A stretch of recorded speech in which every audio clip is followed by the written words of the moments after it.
My name is Tony Washington. I'm an illustrator and music producer out of San Diego, California, and I'm here with Cre8tor Magazine.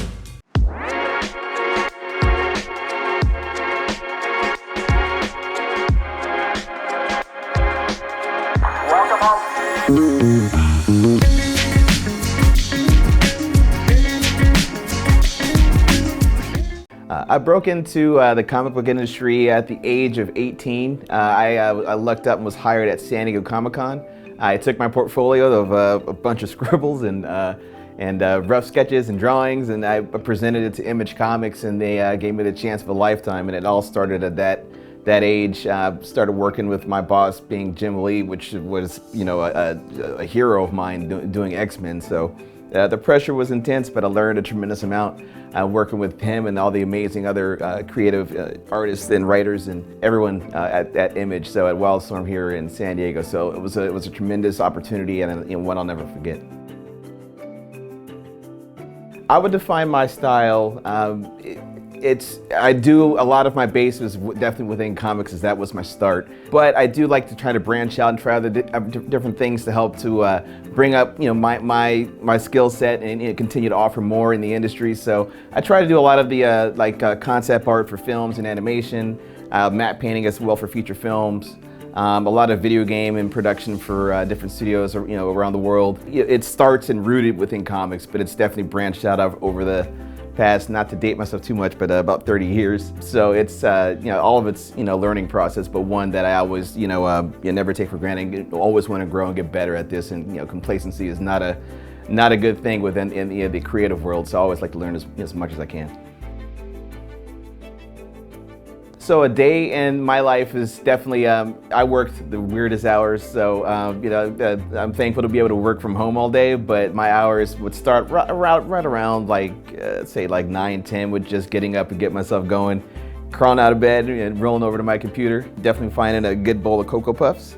Don't tell my wife that. And then, to get going with emails, and once all that stuff's taken care of, just go straight into art for the day. Find a couple minutes to work out when I can, and then, I'll take that break throughout the day whenever I can. But typical hours, for me, are anywhere from 12 to 16-hour days, just working, getting stuff done for studios, and finding time to moonlight in personal projects with my own art and music. So, but it's 7 days a week, but I get to do what I love, so there's zero complaints with that, so I'm definitely fortunate.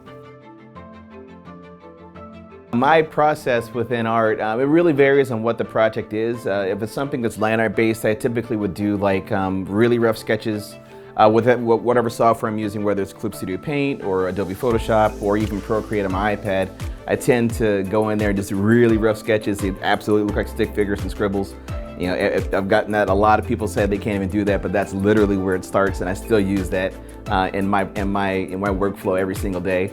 Once I get refined shapes and a good composition that I'm comfortable with, I will go right on top of that to start laying in light inks, and then once I get all that stuff tightened up, go straight to the color and composition and all the fun special effects stuff that are done within a lot of the digital software that's out now. As long as there's not too many revisions from client, then from that point ship out that file and look to see it released whenever things are dropped from the different studios I work for.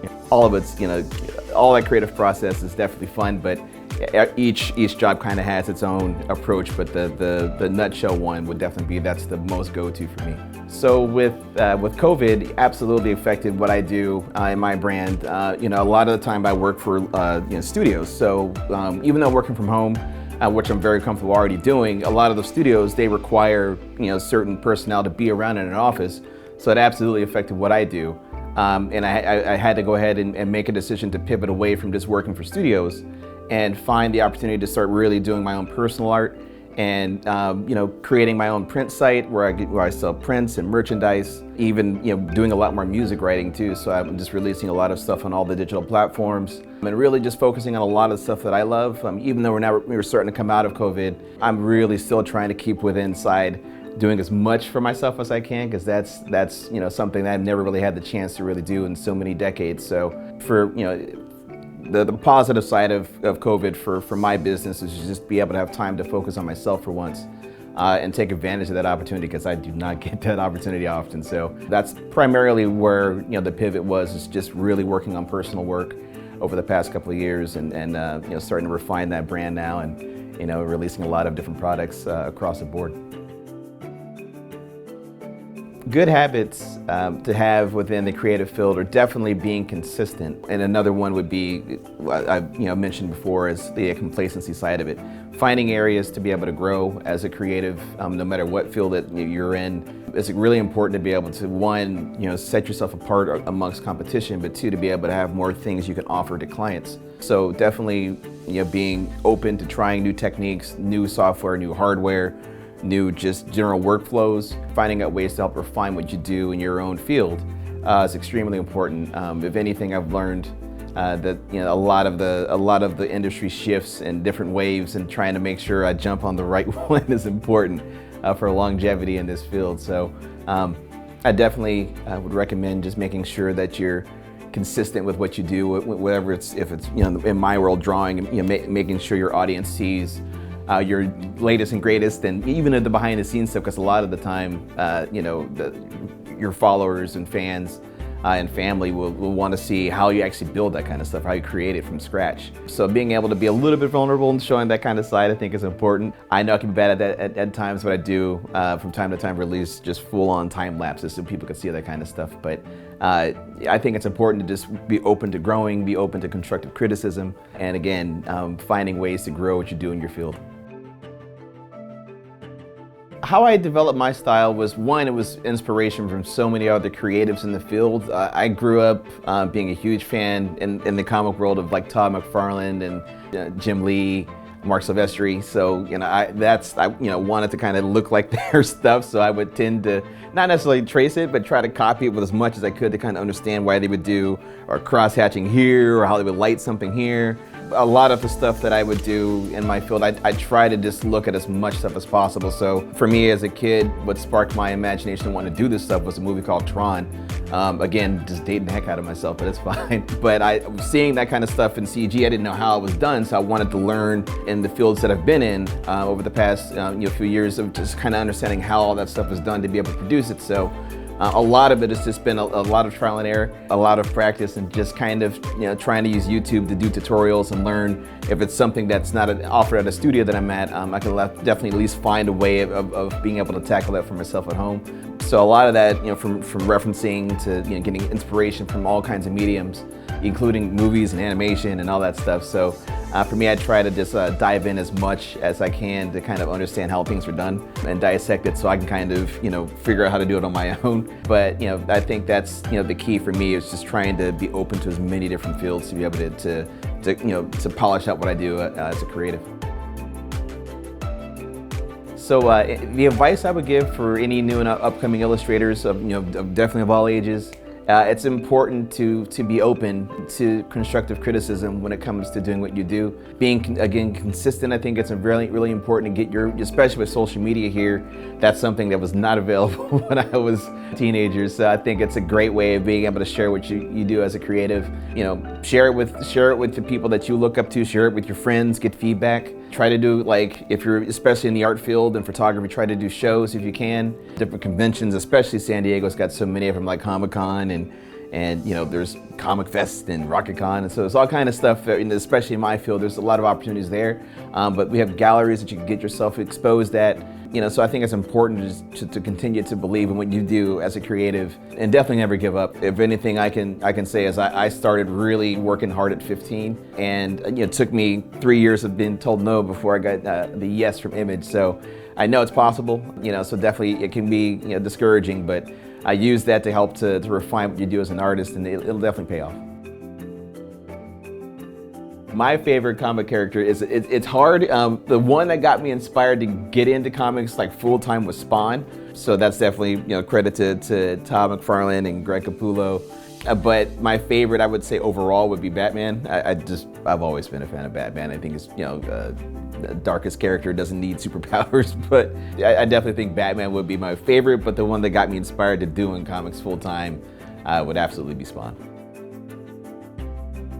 So as a kid, I actually wanted to be an architect. Being in a military family, I was actually trying to follow my dad's footsteps and join the military. and he recommended me not do that. So it's like, all right, well, I got to figure this out. So I was really into architecture, really wanted to do design like that. But right around, I would say it had to have been around like 10, 11 years old, I started seeing a lot of the movies that were coming out and really taking notice on how the production quality of and what was being done in these films just looked, so otherworldly to me. So I was like, how is this done? And it's slowly started to pivot away from architecture and more into films and comic books. That's what really, really got me focused on wanting to do that. I mean, there is still some design elements of architecture and a lot of the perspective kind of stuff that I do. So that side of it is still there. But I do think, what really, as a kid, I never would have thought that I could make a career doing, comic books or drawing video game characters for a living. So, if I look back at 7-year-old Tony, I wouldn't have ever imagined I could do, this kind of field for, literally for almost 30 years at this point. So definitely a dream to be able to do this stuff every single day. So if I had a superpower, I mean, I would want to fly. I think that'd be cool. Superman is awesome for flying. Batman, he floats, so he's cool. But in all honesty, I mean, I definitely think flying, but it'd be tough to choose one. Well, Superman's kind of got them all, so I would go Superman's powers because he's got all the powers, and I would go with those. So. The most surprising thing on my journey would absolutely have to be the fact that I can still do it and still be able to do this so many years into it and still get opportunities and still be lucky enough and fortunate enough to be able to be asked to work with so many different studios. The industry is, no matter what industry you're in, it's small. And I've learned to have a core group of friends that I work with do anything for it as they do for me. So I think the friendships that I've made over these years is beyond surprising to me because it's helped my growth and helped my career in ways that I've never imagined. So, I'm beyond thankful for the connections that are made inside this kind of a field. Because there's so many different people I look up to still to this day of all ages. There's people younger than me that I love and their art. So I think just the surprising amount of just support and talent and the ability to continue to create in such a competitive field, it's truly beyond fortunate to be able to continue to do this. So if anything, I always reflect on that. Again, my name is Tony Washington. I just finished my interview here with Cre8tor Magazine. I definitely want to thank them for the opportunity to do this here today. You can definitely follow me online. My Instagram is @TonyWashingtonArt. And feel free to go purchase some prints if you like. They're on TonyWashingtonArt.com. Got prints and merchandise all over there, and I always have sales. So if that's something you're interested in, definitely check that out. And thanks so much.